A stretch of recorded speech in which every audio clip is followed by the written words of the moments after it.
الحمدللہ رب العالمین والصلاة والسلام علی سید الانبیاء والمرسلین۔ ٹیم الانشراح کی جانب سے آپ تمام ناظرین کو السلام علیکم ورحمۃ اللہ وبرکاتہ۔ آج 27 رجب المرجب کی بابرکت رات کی مناسبت سے آپ کے سامنے حاضری کا شرف حاصل ہے۔ آج وہ مبارک رات ہے کہ جس میں نبی کریم صلی اللہ علیہ وسلم کو اللہ تعالیٰ نے آپ کے جسم اور روح کے ساتھ معراج عطا کی۔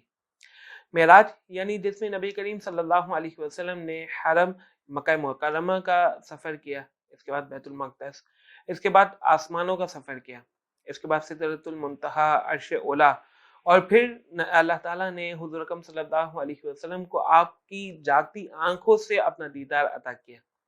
اس کے بعد محبوب اور محب کے درمیان راز و نیاز کی گفتگو ہوئی۔ سفر کی ابتدا کچھ اس طریقے سے ہوئی کہ اعلان نبوت کا 11واں سال تھا۔ آپ صلی اللہ علیہ وسلم اپنے چچا زاد بہن حضرت ام ہانی رضی اللہ تعالیٰ عنہ کے گھر آرام فرماتے کہ حضرت جبرائیل علیہ السلام تشریف فرما ہوئے اور آپ کو معراج کی خبر دی۔ نبی کریم صلی اللہ علیہ وسلم کو وہاں سے مکہ مکرمہ لے جایا گیا، آپ کو حتیم شریف میں لٹا دیا گیا۔ اس کے بعد آپ کا شک صدر کیا گیا۔ شک صدر میں آپ پر شان و شوکت اور علم و روحانیت کے خزانے وہ آپ کے بطن میں داخل کیے گئے۔ اس کے بعد شان و شوکت کے ساتھ حضور اکرم صلی اللہ علیہ وسلم نے بیت المقدس کا سفر کا آغاز کیا۔ جس سواری پر آپ نے سفر کیا اس کا نام براق تھا۔ براق کی کچھ خصوصیات تھی۔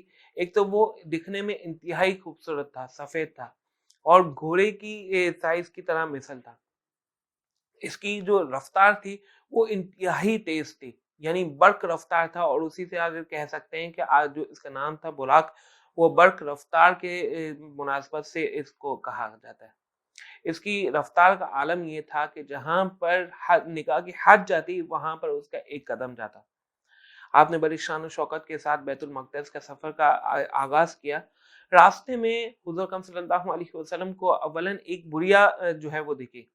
اس بڑھیا نے حضور اکرم صلی اللہ علیہ وسلم کی طرف ندا دی۔ حضرت جبرائیل علیہ السلام نے حضور اکرم صلی اللہ علیہ وسلم سے فرمایا، عرض کی کہ آپ ان کی طرف توجہ نہ کریں بلکہ آگے چلیں۔ جب آپ آگے بڑھے تو ایک پکارنے والے نے حضور اکرم صلی اللہ علیہ وسلم کی طرف ندا دی کہ ہلم یا محمد، کہ اے محمد ادھر آئیے۔ حضرت جبرائیل علیہ السلام نے حضور اکرم صلی اللہ علیہ وسلم سے دوبارہ عرض کی کہ اس کی طرف توجہ نہ کریں بلکہ آگے چلیے۔ حضور اکرم صلی اللہ علیہ وسلم آگے بڑھے۔ اس کے بعد حضور اکرم صلی اللہ علیہ وسلم کو تین طرح جماعتیں ملی، اور تینوں نے حضور اکرم صلی اللہ علیہ وسلم کو سلام کیا، آپ پر رحمت نازل کرنے کی دعائیں کی۔ حضرت جبرائیل علیہ السلام نے حضور اکرم صلی اللہ علیہ وسلم سے عرض کی کہ آپ ان کا سلام جواب عطا فرمائیے۔ حضور اکرم صلی اللہ علیہ وسلم نے اس جماعتوں کو سلام کیا۔ بعد میں حضرت جبرائیل علیہ السلام نے حضور اکرم صلی اللہ علیہ وسلم کو بتایا کہ وہ جو بڑھیا تھی وہ دنیا تھی، اور دنیا کی بھی اتنی ہی عمر باقی ہے جتنی اس بڑھیا کی عمر باقی ہے۔ اس کے بعد جو ندا آئی اور آپ کو اپنی طرف مائل کرنے کی کوشش کی، وہ ابلیس شیطان تھا۔ وہ چاہتا تھا کہ آپ اس کی طرف مائل ہو جائیں، لیکن جب آپ نے اس کی طرف توجہ نہ دی تو وہ مایوس ہو گیا۔ اس کے بعد جو تین جماعتیں ملی وہ حضرت عیسیٰ علیہ السلام، حضرت موسیٰ علیہ السلام اور حضرت ابراہیم علیہ السلام تھے۔ آپ نے ان کا سلام جواب عطا فرمایا۔ حضور اکرم صلی اللہ علیہ وسلم جب بیت المقدس میں داخل ہوئے تو وہاں پر تمام انبیاء حضور اکرم صلی اللہ علیہ وسلم کے لیے جمع تھے۔ ان تمام انبیاء علیہم السلام نے آپ صلی اللہ علیہ وسلم کو خوش آمدید کہا اور امامت کے لیے آپ کو آگے بڑھنے کا کہا۔ اس کے بعد حضرت جبرائیل علیہ السلام نے حضور اکرم صلی اللہ علیہ وسلم کا دست مبارک پکڑ کر آپ کو امامت کے لیے آگے کر دیا۔ اس طرح حضور اکرم صلی اللہ علیہ وسلم نے تمام انبیاء علیہ السلام کی وہ امامت عطا فرمائی۔ کیا ہی خوبصورت شعر ہے کہ نماز اقصا میں تھا یہی سر، آیا امانا اول آخر، کہ دست بستہ ہیں پیچھے حاضر جو سلطنت آگے کر گئے تھے۔ آج وہ دن تھا، آج وہ وقت تھا کہ جب تمام انبیاء علیہ السلام جو اپنی امت میں سلطنت کر گئے تھے، لیکن آج حضور اکرم صلی اللہ علیہ وسلم ان تمام انبیاء علیہ السلام کی امامت فرما رہے تھے۔ اور یہ آپ کو معلوم ہوگا کہ جب کوئی امام مقرر نہ ہو تو امامت کا مستحق وہ ہوتا ہے کہ جو کہ فضیلت میں سب سے زیادہ ہو۔ لہٰذا یہاں پر حضور اکرم صلی اللہ علیہ وسلم کی فضیلت کو عیاں کیا گیا، اظہار کیا گیا۔ اس کے بعد نبی کریم وہاں پر بیت المقدس میں بعض انبیاء کرام نے خطبہ بھی ارشاد فرمائے۔ اس کے بعد نبی کریم صلی اللہ علیہ وسلم نے آسمانوں کی طرف اپنا سفر شروع کیا اور آسمانوں کی بلندیوں کی طرف گئے۔ آپ جب پہلے آسمان کی طرف پہنچے تو وہاں پر آپ نے حضرت آدم علیہ السلام کو ملاحظہ فرمایا۔ حضرت آدم علیہ السلام کی طرف جب آپ نے دیکھا تو حضرت جبرائیل علیہ السلام نے حضور اکرم صلی اللہ علیہ وسلم سے عرض کی کہ یہ آپ کے والد حضرت آدم علیہ السلام ہیں، اب انہیں سلام فرمائیے۔ حضور اکرم صلی اللہ علیہ وسلم نے حضرت آدم علیہ السلام کو سلام کیا۔ حضرت آدم علیہ السلام نے اس کا جواب عطا فرمایا۔ اس کے بعد آپ دوسرے آسمان کی طرف تشریف لے گئے۔ دوسرے آسمان پر آپ کو حضرت یحییٰ علیہ السلام اور حضرت عیسیٰ علیہ السلام ملے۔ وہاں پر آپ نے ان سے ملاقات کی، سلام کیا، آپ کو سلام کا جواب ملا۔ اس کے بعد پھر آپ تیسرے آسمان کی طرف لے گئے۔ تیسرے آسمان پہ حضرت یوسف علیہ السلام سے آپ کی ملاقات ہوئی۔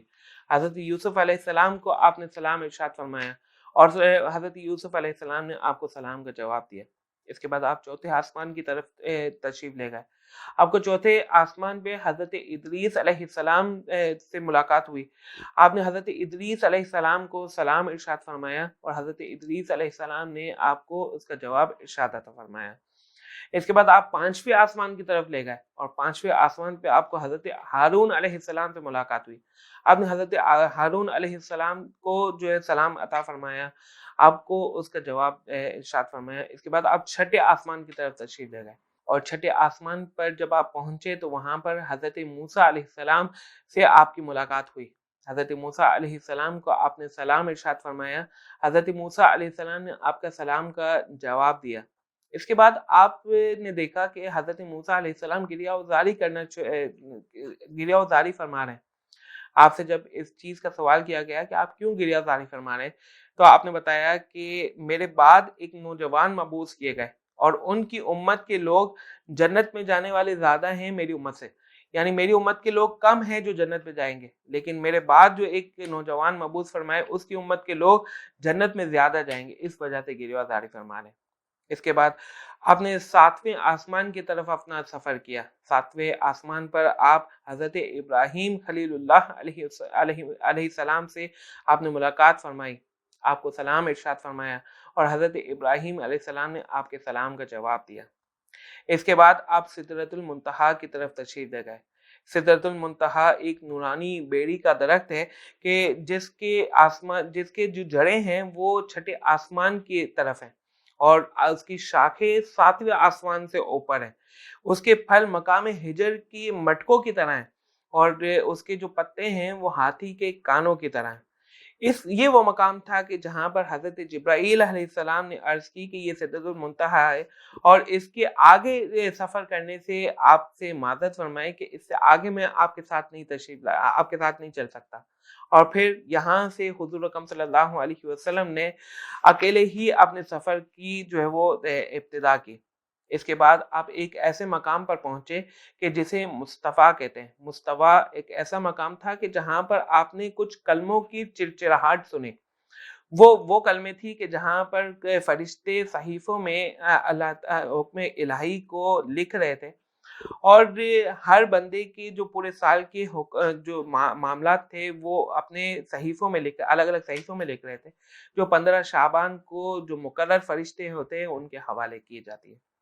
اس کے بعد حضور اکرم صلی اللہ علیہ وسلم نے عرش اولیٰ کا سفر کیا اور عرش اولیٰ سے بھی پھر اوپر تشریف لے گئے اور پھر وہ مقام آیا کہ جہاں پر کب اور کہاں نہیں ہوتا، کیونکہ وہ مقام لا مکان ہے، یعنی وہاں پر کوئی مقام ہی نہیں ہے، کوئی ڈائریکشن ہی نہیں ہے، کوئی جہت ہی نہیں ہے۔ اب وہاں پر کہاں گئے یہ نہیں بیان کیا جا سکتا کیونکہ وہ مکان ہی لا مکان ہے، اور لا مکان اسی کو کہتے ہیں کہ جو مکان ہی نہیں ہے، جہاں پر کوئی جہت ہی نہیں ہے۔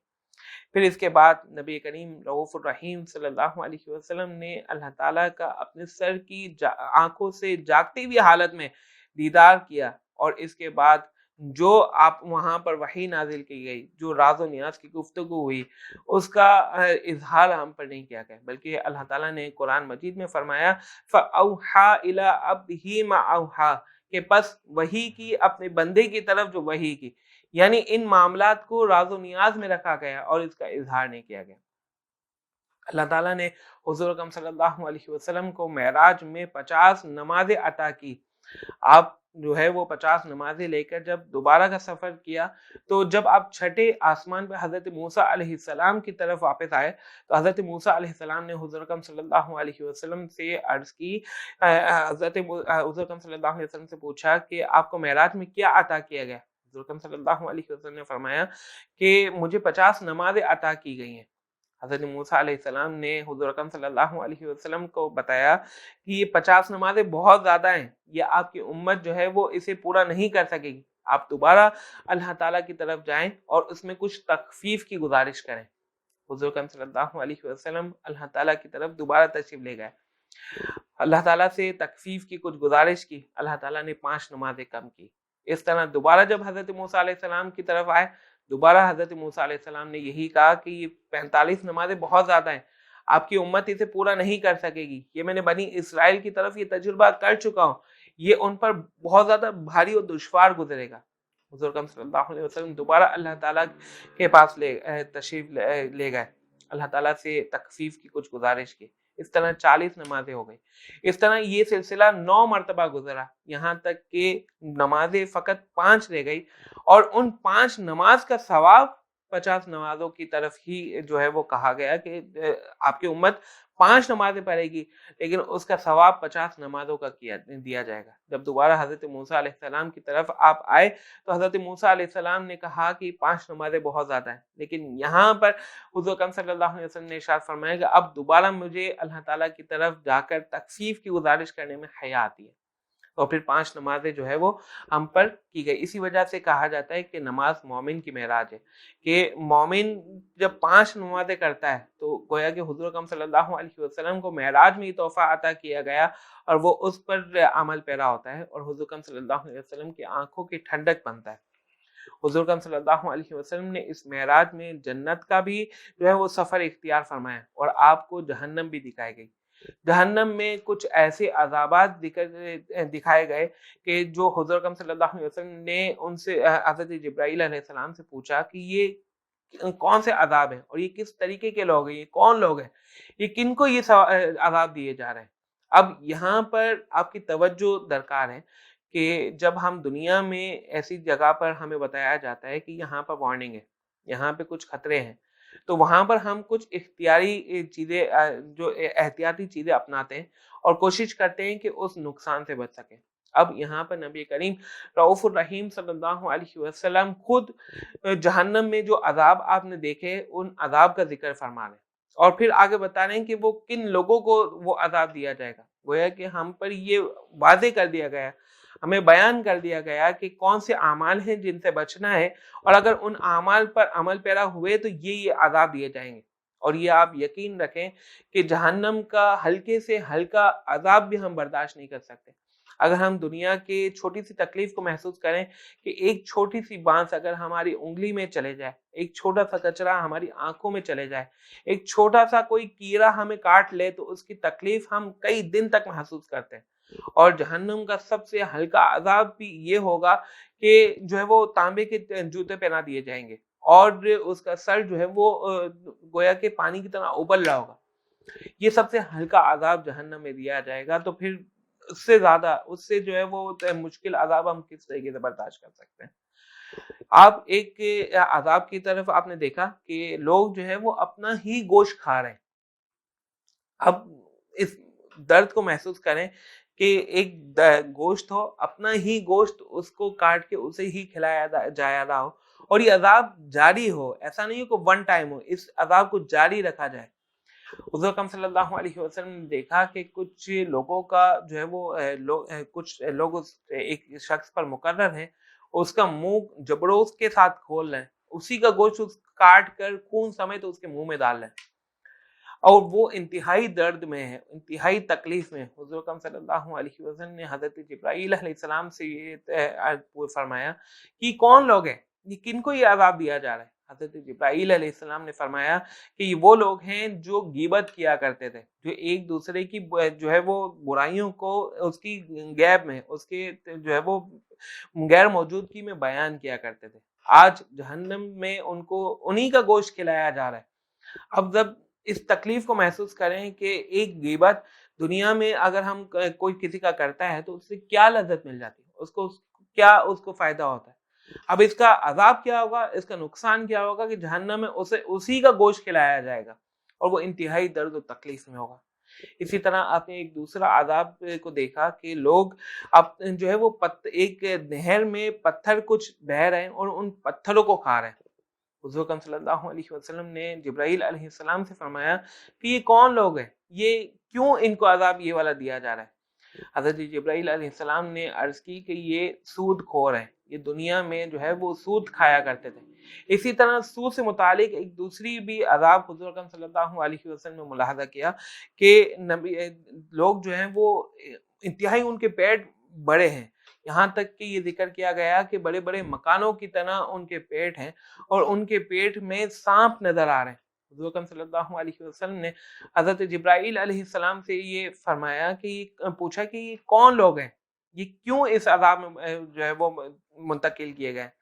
حضرت جبرائیل علیہ السلام نے عرض کی کہ یہ سود خور ہیں، یہ جو ہے وہ دنیا میں سود کھایا کرتے تھے. ان کو یہ بیان کیا گیا تھا کہ جو ہے وہ یہ آگ ہے، یہ جو ہے وہ سانپ جو ہے وہ تمہارے پیٹوں میں داخل کریں، لیکن وہ اس کے بعد جو ہے وہ سود کی بربادی میں منتقل تھے اور اسی میں جو ہے وہ گم تھے. آج جہنم میں ان کے پیٹوں کو بڑا کر دیا گیا کیونکہ ان کے پیٹ کی ہوس نہیں ختم ہوتی تھی. وہ زیادہ سے زیادہ مال حاصل کرنے میں جو ہے وہ سود کا بھی لحاظ نہیں کیا کرتے تھے. آج ان کے پیٹ بڑے بڑے مکانوں کی طرح کر دیے گئے اور اس میں پھر سانپ کو داخل کر دیا گیا. اب اس درد کو، تکلیف کو محسوس کریں کہ سانپ ایک چھوٹا سا کیڑا اگر پیٹ میں داخل کر دیا جائے، کسی کو تکلیف کچھ ہوتی ہے اور پیٹ میں اگر چھوٹا سا کیڑا ہو تو وہ اس بڑے کرب میں ہوتا ہے اور بہت زیادہ اس کو تکلیف ہوتی ہے، کھانا پینے کا ذائقہ ختم ہو جاتا ہے. اس کے علاوہ بہت جو ہے وہ پریشانی ہوتی ہے. جہنم میں جب ایک تو پیٹ بڑا اور پھر اس میں بڑے بڑے سانپ داخل کر دیے گئے تو اس شخص کا کیا بنے گا؟ آج ان تمام لوگوں کے پاس وقت ہے کہ جو ہے وہ ربا یعنی سود کی جو ہے وہ لعنت میں مبتلا ہیں، وہ اپنے آپ کو اس سود سے دور کر دیں. اور جو ہے وہ قرآن مجید میں اس کا حل بھی ارشاد فرما دیا گیا کہ سود تم پر حرام کی گئی ہے اور کاروبار تم پر حلال کیا گیا ہے، لہذا کاروبار حلال طیب کاروبار کیا جائے اور اس مال کو حاصل کیا جائے اور پھر جو ہے وہ سود سے اپنے آپ کو بچایا جائے. حضور اکرم صلی اللہ علیہ وسلم نے ایک دوسرے عذاب کو ملاحظہ فرمایا کہ لوگوں کے سر کو کچلا جا رہا ہے. جب اس کا سر کچل جاتا ہے اس کے بعد اس کا سر دوبارہ ٹھیک ہو جاتا ہے، دوبارہ اس کے سر کو کچل دیا جاتا ہے، دوبارہ اس کا سر ٹھیک ہوتا ہے، اس کے بعد دوبارہ اس کے سر کو کچل دیا جاتا ہے. نبی کریم رؤوف الرحیم صلی اللہ علیہ وسلم نے حضرت جبرائیل علیہ السلام سے پوچھا کہ یہ کون لوگ ہیں، ان کے سر کو کیوں بار بار کچلا جا رہا ہے؟ تو حضرت جبرائیل علیہ السلام نے یہ عرض کی کہ یہ وہ لوگ ہیں کہ جو نماز میں سستی کیا کرتے تھے، نماز کی طرف ان کو رغبت کی طرف بڑا بوجھ محسوس ہوتا تھا، آج ان کے سر کچل دیے جاتے ہیں. اور آپ اس بات کو دیکھیں کہ جب سر کچلا جاتا ہے، جب کسی سر کو اس وقت تکلیف ہوتی ہے کہ کوئی چیز لگتی ہے تو زیادہ تکلیف ہوتی ہے، اس کے بعد لگنے کے بعد پھر کچھ آرام آنا شروع ہوتا ہے. اگرچہ وہ تکلیف ہی ہوتی ہے لیکن جو اس وقت لگنے والی حالت ہوتی ہے، اس وقت کی جو تکلیف ہوتی ہے وہ زیادہ ہوتی ہے. لہذا یہ وہ عذاب ہے کہ دوبارہ بار بار اس کے سر کو کچلا جا رہا ہے، دوبارہ بار بار اس جو زیادہ تکلیف ہے اس کو فیل کرایا جا رہا ہے. پورا کچل جاتا ہے، اس کے بعد دوبارہ ٹھیک ہو جاتا ہے، دوبارہ کچلا جاتا ہے، دوبارہ ٹھیک ہوتا ہے. لہذا آج ہم یہ دیکھیں کہ نماز جو کہ اس معراج میں ہی حضور اکرم صلی اللہ علیہ وسلم کو تحفہ عطا کیا گیا، جو کہ نماز مومن کی معراج ہے، حضور اکرم صلی اللہ علیہ وسلم کی آنکھوں کی ٹھنڈک ہے، اس میں ہم سستی نہ برتیں بلکہ جیسے ہی نماز کا وقت ہو ہم نماز کی طرف دوڑیں، نماز کی پابندی کریں. اسی طرح نماز فجر میں خاص طور پہ پابندی کریں، نماز فجر میں باقاعدہ اپنا اہتمام کر کے سوئیں کہ نماز فجر میں اٹھیں، نماز ادا کریں. اسی طرح جو نمازیں ہماری چھوٹ گئی اس کی قضا جلد از جلد ادا کرنے کی کوشش کریں۔ اس کے علاوہ نبی کریم رؤوف الرحیم صلی اللہ علیہ وسلم نے ایک دوسرے عذاب کو ملاحظہ کیا کہ آگ کی کینچیوں سے کچھ لوگوں کے ہونٹوں کو کاٹا جا رہا ہے۔ حضور اکرم صلی اللہ علیہ وسلم نے حضرت جبرائیل علیہ السلام سے پوچھا کہ یہ کون لوگ ہیں، ان کے ہونٹوں کو کیوں کاٹا جا رہا ہے؟ حضرت جبرائیل علیہ السلام نے یہ بتایا کہ یہ وہ لوگ ہیں جو آپ کی امت میں تبلیغ کیا کرتے تھے لیکن اس پر خود عمل پیرا نہ تھے۔ آپ یہ وہ لوگ ہیں جو کہ قرآن مجید کی تلاوت کرتے تھے لیکن اس کے احکام پر عمل پیرا نہ تھے۔ آج تمام مبلغین کے لیے یہ درس ہدایت ہے کہ وہ اپنا محاسبہ کریں کہ کہیں ایسا تو نہیں کہ لوگوں کو اعمال کی ترغیب دیتے ہیں لیکن خود اس سے غفلت اختیار کیے ہوئے اور خود اب ان کا جو ہے وہ عمل سے دور ہیں۔ لہذا اگر ایسا ہے تو عمل کی طرف متوجہ ہوں، عمل کی طرف توجہ کریں اور جہنم روز آخرت سے پہلے، اپنی موت سے پہلے جو ہے وہ اس عذاب سے بچنے کی کوشش کریں۔ نبی کریم صلی اللہ علیہ وسلم نے ایک دوسرا عذاب ملاحظہ فرمایا کہ جس میں آگ کی شاخوں پر کچھ لوگ لٹکے ہوئے۔ حضور اکرم صلی اللہ علیہ وسلم نے حضرت جبرائیل علیہ السلام سے یہ فرمایا کہ یہ کون لوگ ہیں، ان کو کیوں اس طریقے سے لٹکایا گیا ہے؟ حضرت جبرائیل علیہ السلام نے حضور اکرم صلی اللہ علیہ وسلم کو بتایا کہ یہ وہ لوگ ہیں جو دنیا میں اپنے والدین کو گالی دیا کرتے تھے، والدین جن کے بارے میں یہ حکم ہے کہ انہیں اف تک نہ کہو، اور یہاں پر اف سے مراد یہ ہے کہ انہیں کسی طریقے کی کوئی تکلیف نہ دو، ان کے سامنے اگر وہ شریعت کے مطابق کوئی حکم دے تو اس پر عمل پیرا کرو اور اس پر عمل پیرا ہو جاؤ۔ ہاں اگر کچھ شریعت کے خلاف کوئی حکم دیتے تو وہاں پر پھر ان کو طریقے سے وہاں پر بھی جھڑکنے کی اور ان کو تکلیف دینے کی نہیں بلکہ اس پر عمل نہ کیا جائے، لیکن ان والدین کو کسی طریقے کی تکلیف نہ پہنچایا جائے۔ اور پھر دنیا میں جو ان والدین کو گالی دیتے ہیں تو پھر جہنم میں وہ آگ کی شاخوں پر لٹکائے جائیں گے۔ حضور اکرم صلی اللہ علیہ وسلم نے کچھ لوگوں کو ایسا دیکھا کہ انہیں جو ہے وہ بڑے پاکیزہ اور خوشبودار، بڑے ذائقے والے جو ہے وہ غذا پیش کی گئی، اور ساتھ ہی ساتھ کچھ دوسری غذا کی گئی جو انتہائی بدبودار تھے، سڑا ہوا گوشت ہوتا تھا، اور وہ لوگ جو ہے وہ پاکیزہ کھانے کو چھوڑ کر اس بدبودار غذا کو کھا رہے۔ حضور اکرم صلی اللہ علیہ وسلم نے حضرت جبرائیل علیہ السلام سے یہ پوچھا کہ یہ کون لوگ ہیں، یہ کیوں بدبودار غذا کھا رہے ہیں؟ حضرت جبرائیل علیہ السلام نے آپ صلی اللہ علیہ وسلم کو بتایا کہ وہ لوگ ہیں کہ جو کہ دنیا میں انہیں پاکیزہ بیویاں عطا کی گئی لیکن وہ ان کو چھوڑ کر جو ہے وہ بدبخت اور بدبودار عورتوں کی طرف متوجہ ہوتے اور ان میں اپنی راتوں کو گزارا کرتے تھے۔ اسی طرح آپ نے ایک دوسرے عذاب کو ملاحظہ کیا کہ جس میں کچھ لوگوں کے منہ میں جو منہ کو ہونٹ کی مثل تھے اور ان کے ہونٹوں میں آگ کے پتھر ڈالے جا رہے تھے، اور وہ آگ کے پتھر منہ سے نکل کے ان کے پیٹ میں جاتے اور پیٹ سے نکل جاتے تھے۔ حضور اکرم صلی اللہ علیہ وسلم نے حضرت جبرائیل علیہ السلام سے یہ پوچھا کہ یہ کون لوگ ہیں اور انہیں کیوں ان عذاب میں مبتلا کیا گیا ہے؟ حضرت جبرائیل علیہ السلام نے یہ بتایا کہ یہ وہ لوگ ہیں جو کہ دنیا میں یتیموں کا ناحق مال دبایا کرتے تھے اور انہیں ان کا حق نہیں دیا کرتے تھے۔ اور یہاں پر حضرت جبرائیل علیہ السلام نے قرآن مجید کی یہ آیت بھی تلاوت کی کہ الذین یأکلون اموال الیتامی ظلما انما یأکلون فی بطونہم نارا، کہ جو یتیموں کا مال ناحق کھاتے ہیں تو وہ اپنے پیٹ میں نری آگ بھرتے ہیں۔ اسی طرح حضور اکرم صلی اللہ علیہ وسلم نے ایک اور عذاب کو ملاحظہ کیا کہ جس میں لوگ کھاردار، جو کانٹے دار گھاس ہے اسے کھا رہے ہیں، اور جو ہے وہ اپنے جہنم کے تپے ہوئے پتھر جو ہے وہ کھا رہے ہیں۔ حضور اکرم صلی اللہ علیہ وسلم نے حضرت جبرائیل علیہ السلام سے پوچھا کہ یہ کون لوگ ہیں، ان کے جو ہے وہ آپ نے دیکھا کہ ان لوگوں کے آگے اور پیچھے کچھ لوتھرے، کچھ چیتھڑے لٹک رہے تھے اور وہ چوپائیوں کی طرح اس کھاردار گھاس والی کانٹے دار گھاس کو کھا رہے تھے۔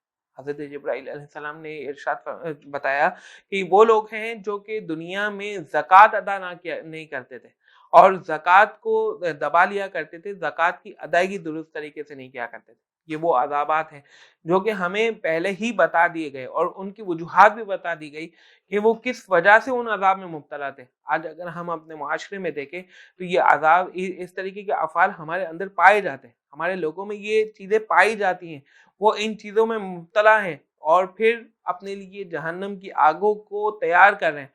اب دوبارہ اس طرف توجہ کریں کہ ہم ان تکلیف کو برداشت نہیں کر سکتے، تو کیوں ہم ان چیزوں میں مبتلا ہیں کہ جس کی لذت ہمیں وقتی طور پہ ملتی ہے یہ بالکل نہیں ملتی، لیکن ہم ان وقتی لذت کو اپنانے کے لیے، حاصل کرنے کے لیے جہنم کے عذابات کو اپنے لیے تیار کر لیتے ہیں۔